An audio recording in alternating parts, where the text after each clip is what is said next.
మెదక్ జిల్లా శివంపేట మండలంలో BJP party MP అభ్యర్థి రఘునందనరావు కార్నర్ సమావేశంలో పాల్గొన్నారు. శివంపేట మండల అధ్యక్షులు పెద్దపల్లి రవి ముదిరాజ్ అధ్యక్షతన జరిగినటువంటి ఈ సమావేశానికి వేలాది మంది తరలి రావడం తనకు చాలా సంతోషకరమని రఘునందనరావు ఈ సందర్భంగా పేర్కొన్నారు. తనకు ఓటు వేసి గెలిపించి పార్లమెంట్కు పంపాలని ఈ సందర్భంగా వారు ఓటర్లకు కోరారు. ఈ కార్యక్రమంలో మురళీ యాదవ్, రమణారావు, అశోక్, షాదుల్లా, సుదర్శన్, శ్రీధర్, మహేష్, బీజేపీ కార్యకర్తలు అధిక సంఖ్యలో పాల్గొన్నారు.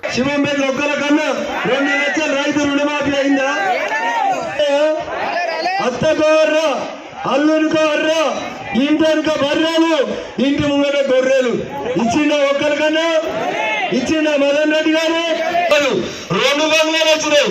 పట్నంలో బంగ్లా, కౌడిపల్లిలో బంగ్లా వచ్చింది. కానీ మనకు పోటీ చేస్తే సునీతమ్మ చెయ్యి మీద పోటీ చేసింది. 10 ఏళ్ళు మారింది. వాళ్ళు వీళ్ళు అయినరు, వీళ్ళు వాళ్ళు అయినరు. అంతేనా? ఇప్పుడు సునీతమ్మ కారెక్కింది, మదన్ రెడ్డి పటేల్ మొండి చేయని కాడ పోయిందా ఇటు వాళ్ళు అటుపోయారు, అటు వాళ్ళు ఇటు పోయారు. మన బతుకులేమైనా మారినాయా?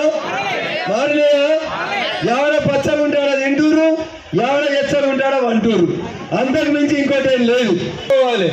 పోలీసు వాళ్ళు ఏమనొద్దు, మట్టముకో, ఇసుకముకో, జాగలముకో, భూములు కబ్జాలు పెట్టు, ఏం చేసినా ఏం కావద్దంటే ఎవడు అధికారాలు ఉంటే అడుకోవాలి. ఎవడ పచ్చలు ఉంటాడో తినాలి, ఎవడ ఎచ్చగా ఉంటాడో వండాలి. ఇగో ఇది కాంగ్రెస్ బీఆర్ఎస్ పార్టీల చరిత్ర. ఇలా బీఆర్ఎస్ పార్టీకి వెళ్ళి ఒక ఆయన పోటీ చేస్తాను చెప్తుండు. వెనుకటి కలెక్టర్ ఉండే. మరిన్ని అప్డేట్స్ కోసం మా ఛానల్ని సబ్స్క్రైబ్ చేయండి.